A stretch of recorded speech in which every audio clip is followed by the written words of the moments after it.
Welcome to real A B. ഇത് house of എവറിത്തിങ്ങിന് പകരം നമ്മൾ ലോഞ്ച് ചെയ്ത പുതിയൊരു ചാനലാണ് ഗൈസ്. അപ്പോൾ എന്താണ് ഹൗസ് ഓഫ് എവറിത്തിങ്ങിന് പറ്റിയത്? ഒത്തിരി ആൾക്കാർ എന്നോട് ചോദിക്കാറുള്ള ഒരു കാര്യമാണ്. ഇമെയിലായിട്ട് ചോദിക്കാറുണ്ട്, അല്ലാതെ ലൈവ് ചെയ്യുമ്പോൾ ചോദിക്കാറുണ്ട്, എക്സിൽ ചോദിക്കാറുണ്ട്. ആക്ച്വലി അതിനൊന്നും പറ്റിയിട്ടില്ല. അത് മോണിറ്റൈസേഷനൊക്കെ ആക്റ്റീവ് ആയിട്ടുള്ള വളരെ നല്ല രീതിയിൽ പോയിക്കൊണ്ടിരുന്നൊരു ചാനലാണ്. പക്ഷേ എനിക്കത് നിർത്തേണ്ടി വന്നൊരു റീസൺ എന്ന് വെച്ച് കഴിഞ്ഞാൽ, ഒരു റീസൺ അല്ല, പല കാരണങ്ങളുണ്ട്. അതിൻ്റെ പല രീതിയിലും പ്രഷർ എനിക്ക് ഫീൽ ചെയ്യാൻ തുടങ്ങി. അപ്പോൾ അതിനെന്ത് സംഭവിക്കുമെന്ന് വെച്ച് കഴിഞ്ഞാൽ, ടെമ്പററി ഷട്ട് ഡൗൺ ചെയ്തു. പക്ഷേ അതിനകത്ത് എൻ്റെ ഒരു ഡ്രീം കണ്ടൻറ് ഉണ്ട്, എപ്പോഴെങ്കിലും ഇടണമെന്ന് ആഗ്രഹിച്ച ഒരു ഡ്രീം കണ്ടൻറ് ഉണ്ട്, ഒരു സീരീസ് ഓഫ് കണ്ടൻറ് ഉണ്ട്. അപ്പോൾ അത് എന്തെങ്കിലും ഒരു ദിവസം ചെയ്യണം എന്നാണ് വിചാരിച്ചുകൊണ്ടിരിക്കുന്നത്. പക്ഷേ തൽക്കാലത്തേക്ക് അത് നിർത്താനുള്ളൊരു കാരണം എന്ന് വെച്ച് കഴിഞ്ഞാൽ, ഒരു പ്രധാനപ്പെട്ട റീസൺ എന്ന് വെച്ച് കഴിഞ്ഞാൽ, ഞാൻ തന്നെ ചെയ്തൊരു മിസ്റ്റേക്കാണ്. അപ്പോൾ എൻ്റെ ഒരു റൂളായിരുന്നു, എനിക്ക് പേഴ്സണലി അറിയാവുന്ന ആൾക്കാരോട് ഒരിക്കലും എനിക്ക് യൂട്യൂബുള്ള കാര്യം അല്ലെങ്കിൽ യൂട്യൂബ് ചെയ്യുന്ന കാര്യമൊന്നും പറയരുത് എന്നുള്ള കാര്യം. അപ്പോൾ ഹൗസ് ഓഫ് ഫുട്ബോൾ ചെയ്തുകൊണ്ടിരുന്ന സമയത്ത് ഞാൻ അങ്ങനെ ആരോടും പറയുകയോ ചെയ്യുകയൊന്നും ഇല്ലായിരുന്നു. പിന്നീട് പക്ഷേ ഈ ഹൗസ് ഓഫ് എവറിത്തിങ് തുടങ്ങിയപ്പോൾ ഞാൻ കുറച്ചധികം ആൾക്കാരോട്, എനിക്ക് പേഴ്സണലി അറിയാവുന്ന എൻ്റെ ഫ്രണ്ട്സിൻ്റെ റിലേറ്റീവ്സ്, അവരുടെ പാരൻസ്, അപ്പോൾ അതുപോലെ എൻ്റെ ഒത്തിരി ഫ്രണ്ട്സ്, അങ്ങനെ കുറേ ആൾക്കാരോട് ഞാനതങ്ങനെ ഇങ്ങനെ ഒരു ചാനലുണ്ട്, ഫുട്ബോൾ ചാനൽ മാത്രമല്ല ഇങ്ങനെ ഒരു ജനറൽ ടോപ്പിക് ചാനലുണ്ട് എന്നുള്ള കാര്യമൊക്കെ ഞാൻ അങ്ങനെ പറഞ്ഞു. അപ്പോൾ ഈ ഹൗസ് ഓഫ് എവറിത്തിങ് കണ്ടിട്ടുള്ള ആൾക്കാരാണെങ്കിൽ അറിയാം. അപ്പോൾ അതിനകത്ത് ഞാൻ പലപ്പോഴും ഞാൻ വരുത്തിയിട്ടുള്ള എറേഴ്സ്, മിസ്റ്റേക്സ്, എൻ്റെ മണ്ടത്തരങ്ങൾ, ഇങ്ങനെയുള്ള കാര്യങ്ങളൊക്കെ ഞാൻ ഷെയർ ചെയ്യാറുണ്ട്. അപ്പോൾ ഞാൻ അങ്ങനെയാണ് എന്ന് വെച്ച് കഴിഞ്ഞാൽ, ഞാൻ അങ്ങനെ ഒരു ആൽഫ മെയിൽ, അതല്ലെങ്കിൽ ഞാൻ മിസ്റ്റേക്കുകൾ വരുത്താത്ത ഒരാളാണ്, അങ്ങനത്തെ ഒരു പേഴ്സണാലിറ്റി അല്ല എനിക്കുള്ളത്. ഞാൻ മിസ്റ്റേക്കുകൾ വരുത്താറുണ്ട്, പക്ഷെ അതിൽ നിന്ന് ഞാൻ പാഠം ഉൾക്കൊള്ളാറുണ്ട്. അപ്പോൾ അത് ഞാൻ ഓപ്പണായിട്ട് പറയാൻ എനിക്ക് യാതൊരു മടിയും ബുദ്ധിമുട്ടുമില്ല.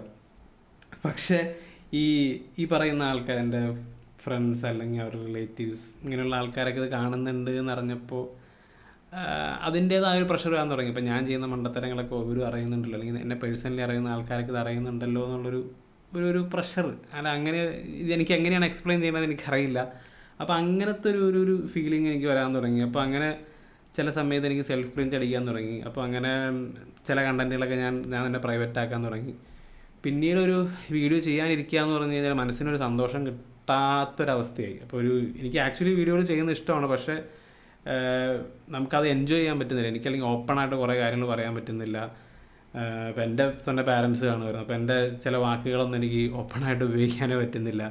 അപ്പോൾ അങ്ങനെ ഒരു രീതിയിലേക്ക് വന്നു കഴിഞ്ഞപ്പോൾ ഒരു വീഡിയോ ഇടുക എന്നുള്ള ഒരു മടുപ്പായി തുടങ്ങി. അപ്പോൾ അങ്ങനെ അതാണ് one of the major reason ആ ചാനൽ നിർത്താനായിട്ട്. ഒരു സെൽഫ് ക്രിഞ്ചൊക്കെ പോലെ അടിക്കാൻ തുടങ്ങി. അപ്പോൾ അങ്ങനെ അതുകൊണ്ട് we are doing it again from scratch.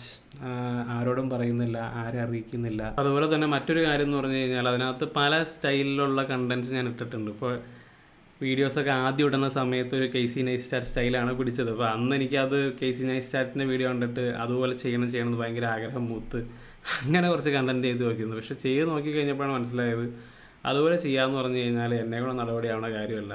അപ്പോൾ അതിനുശേഷം ആ കണ്ടൻറ് സ്റ്റൈൽ മാറ്റി പിടിച്ചു, വേറൊരു സ്റ്റൈലിലേക്ക് പിടിച്ചു. അതിനുശേഷം നമ്മൾ പോഡ്കാസ്റ്റ് സ്റ്റൈൽ ട്രൈ ചെയ്തു, പിന്നെ അതിനുശേഷം വേറൊരു സ്റ്റൈൽ ട്രൈ ചെയ്തു. അപ്പോൾ അങ്ങനെ 2-3 സ്റ്റൈലുകളൊക്കെ, 3 അതിൽ കൂടുതൽ സ്റ്റൈലുകളൊക്കെ ചുമ്മാ പരീക്ഷണം പോലെ ഞാൻ വെറുതെ ട്രൈ ചെയ്ത് നോക്കി. ഇപ്പോൾ കാഴ്ചക്കാരൊക്കെ ഉണ്ടായിരുന്നു, പക്ഷേ എനിക്കെന്താ പറയുക, ഈ കണ്ടവരുടെ എക്സ്പെക്റ്റേഷനെ മീറ്റ് ചെയ്യാൻ പറ്റുമോ എന്നുള്ളൊരു, ഇപ്പോൾ ആദ്യം ഒരു സ്റ്റൈൽ കണ്ട് കുറച്ച് പേര് ഫോളോ ചെയ്തിട്ടുണ്ടാവും, അതിനുശേഷം വേറെ സ്റ്റൈൽ കണ്ട് ഫോളോ ചെയ്തിട്ടുണ്ടാവും. അപ്പോൾ അങ്ങനെ കണ്ടവരുടെ എക്സ്പെക്റ്റേഷനെ മീറ്റ് ചെയ്യാൻ പറ്റുമോ, ഇതിങ്ങനെ ചാഞ്ചാടിക്കൊണ്ടിരിക്കുന്നത് ശരിയാണോ അല്ലയോ എന്നുള്ളൊരു ഫീലിംഗ് വരാൻ തുടങ്ങി.